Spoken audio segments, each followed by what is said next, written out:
merci Père pour les moments agréables que tu nous donnes de passer ici. Donne à chacun de comprendre la vraie raison de ces moments et de profiter au maximum, Seigneur, des raisons pour lesquelles tu as convoqué cette assemblée solennelle, Seigneur du peuple de Sion. Père, je prie en cet instant, nous voulons partager ta parole afin que toi-même tu me donnes suffisamment d'inspiration pour la communiquer. Tu me donnes un vocabulaire exercé, un vocabulaire qui, Seigneur, est en adéquation avec le langage de l'Esprit.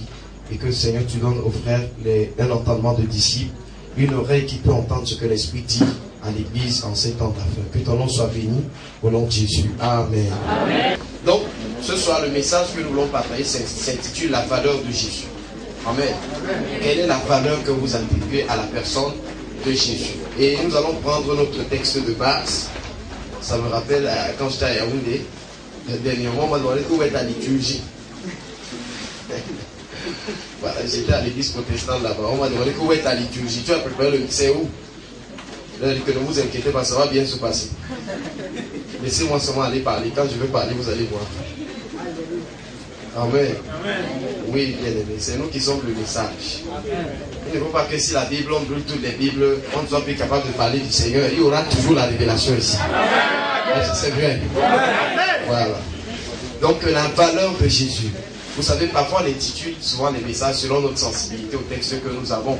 Mais après, si tu trouves qu'un autre intitulé aurait pu être donné à notre message, sans toi lire.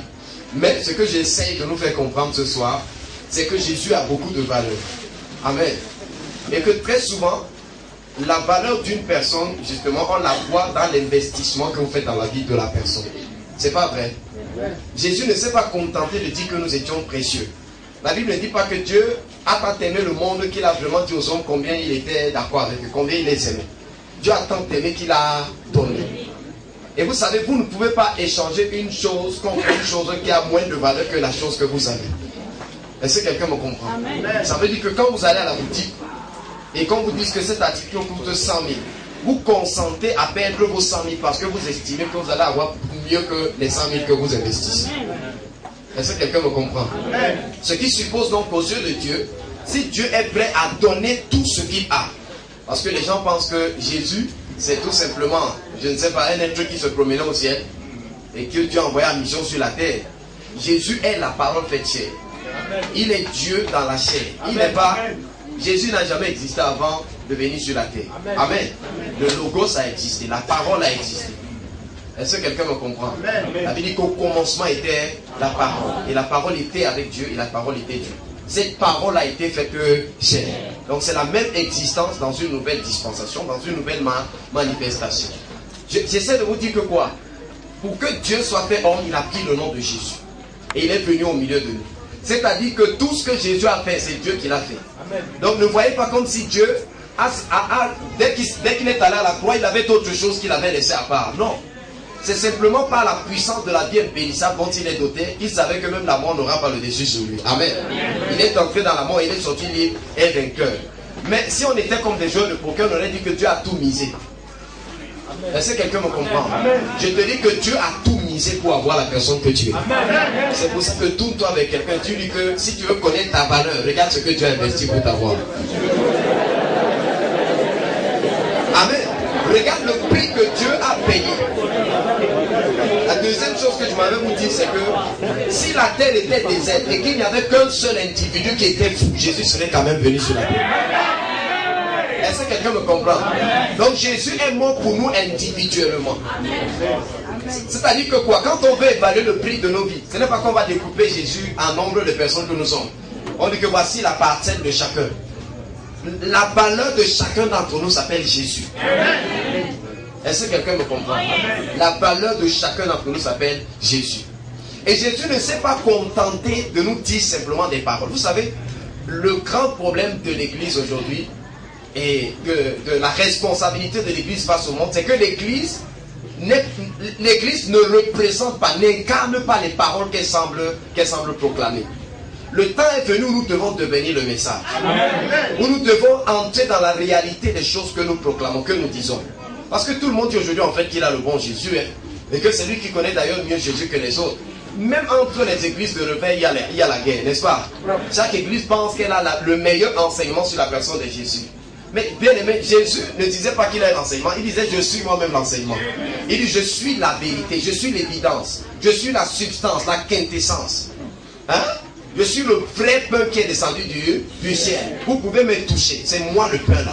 Il ne disait pas que je connais la vérité, il dit je suis moi-même la vérité. Amen. Et je veux qu'ensemble nous puissions nous confronter à deux personnages dans la Bible.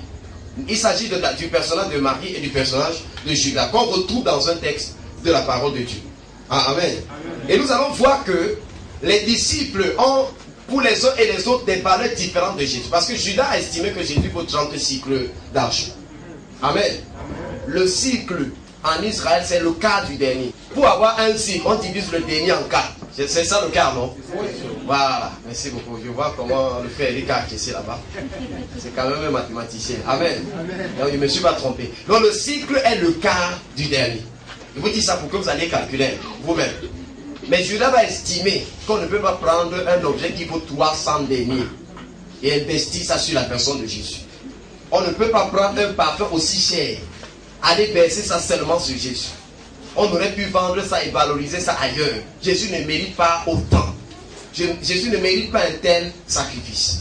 Oui, bien aimé, voilà l'histoire justement qui concentre notre réflexion en ce moment. Ma question c'est dans quel camp toi tu te trouves? Est-ce que tu es du camp de Judas ou alors est-ce que tu es du camp de Marie? Est-ce que tu es... Et il ne s'agit pas seulement de dire je suis quoi. Marie n'a pas dit je suis. Marie ne chantait pas des cantiques. Elle manifestait, n'est-ce pas? Elle ne sait pas dire, elle n'a pas dit à Jésus à la maison, comme tu vois, je t'aime plus que tout. Parce que nous mentons beaucoup. Même dans l'adoration, on ment beaucoup, n'est-ce pas? On a dit à Jésus tout à l'heure qu'il était Seigneur. Dieu seul sait dans combien de vies il règne ici. Il sait dans combien de cœurs il a vraiment pris le règne. Dieu seul sait combien de personnes le chantaient et acceptaient vraiment qu'il prenne son règne. Parce que s'il règne dans sa vie, sa parole va régner dans ta vie. C'est pas vrai? Voilà, s'il règne dans ta vie, tu ne peux pas en même temps faire ta volonté et sa volonté. C'est vrai, non? S'il règne, ça veut dire qu'il est souverain. C'est-à-dire que son autorité est établie sur l'étendue de la personne que tu es. Et chaque détail du centimètre ou du périmètre carré que ta vie est, dit que Jésus est Seigneur. Et j'espère que c'est le cas. Et si ce n'est pas le cas, la parole de Dieu vient pour ça, pour que tu puisses t'ajuster. Amen. Bien aimé, la Bible déclare que la création attend avec un ardent désir la révélation des fils de Dieu. La manifestation des fils de Dieu. Amen. Vous savez, les fils de Dieu ont plus de responsabilités même que les apôtres. Vous comprenez? Les apôtres, c'est la semence originelle. C'est la semence qui est tombée dans la terre et qui à peine était en train de côtoyer le sol. Vous voyez un peu? C'est pour ça que les apôtres ont beaucoup souffert. Vous savez que quand la semence entre dans le sol, elle pourrit, elle est détruite, ainsi de suite, avant de se reproduire et de le sortir. Mais nous connaissons ici que la course de toute semence se termine quand elle a reproduit d'autres semences. N'est-ce pas?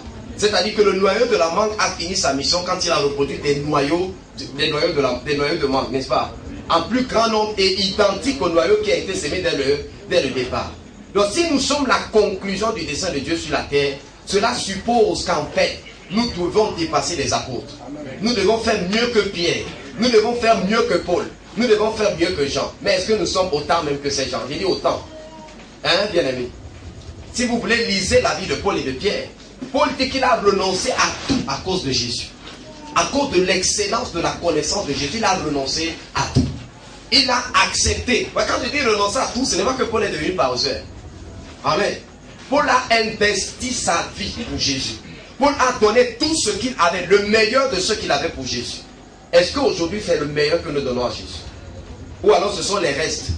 Ou alors c'est ce que on a fini d'utiliser, ce qui ne nous sert plus à rien, le superflu comme on dit en français, que nous lui donnons.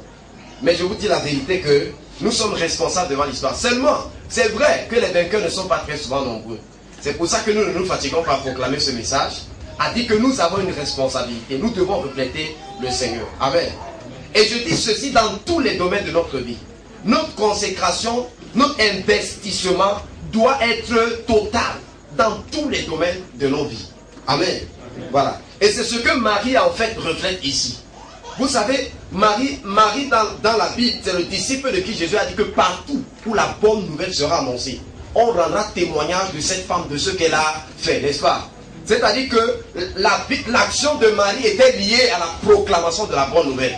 Ça veut dire que n'importe quel pasteur honnête et sérieux doit parler de Marie.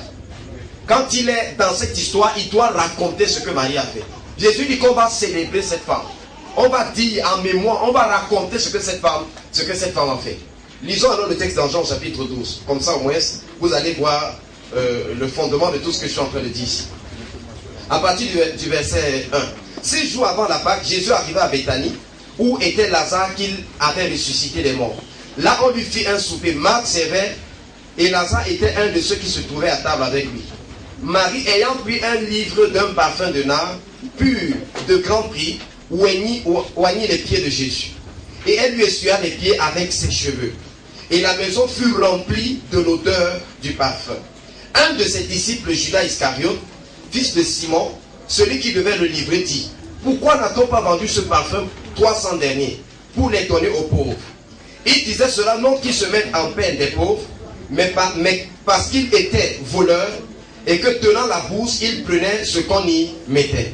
Mais Jésus dit: laisse-la garder ce parfum pour le jour de ma sépulture.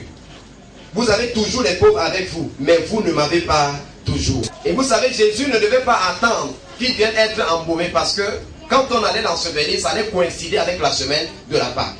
Amen. Parce que Jésus a été immolé le jour de la Pâque. Et quand il y a le jour de la Pâque chez les Juifs, il y a ce qu'on appelle les sabbats spéciaux. C'est pour ça que les gens pensent que Jésus est mort un vendredi. Parce qu'on dit que c'était pendant la préparation du sabbat. Non, c'était un sabbat spécial. Quand il y a la Pâque, on entre dans le sabbat spécial. Donc si la Pâque tombe un jeudi, le jeudi là devient un sabbat, un jour de repos, un jour on ne fait rien du tout. Parce que si Jésus est mort un vendredi, cela suppose qu'il a fait un jour et demi dans la tombe, n'est-ce pas? Puisqu'il a dit que de la même façon que Jonas a fait 3 jours et 3 nuits dans le sein de la terre, le Fils de l'homme a fait 3 jours et 3 nuits dans le ventre du poisson, le Fils de l'homme a fait 3 jours et 3 nuits dans le sein de la terre. 3 jours et 3 nuits. Il n'a pas dit 3 nuits.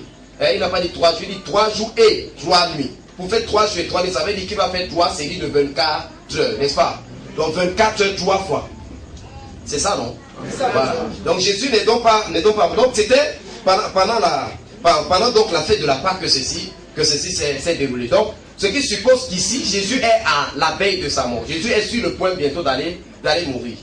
Mais Marie, qui poussée par l'esprit, je ne sais pas comment elle a fait pour entrer dans le cœur du Père et discerner effectivement que Jésus était sur le point de mourir et qu'il fallait l'embaumer et qu'il fallait loin de parfum, a dépensé tout le monde. Elle est partie prendre un parfum d'un grand prix, d'une grande valeur. Et vous savez, apparemment Judas, c'est quelqu'un qui avait l'habitude de vendre les choses. Il a rapidement estimé la valeur de ce parfum. Rapidement, il a donné le prix. Il dit que ce parfum aurait pu coûter 300 deniers. 300 deniers, c'est l'équivalent de 10 mois de salaire normal pour un travailleur juif. N'oubliez pas à la parabole des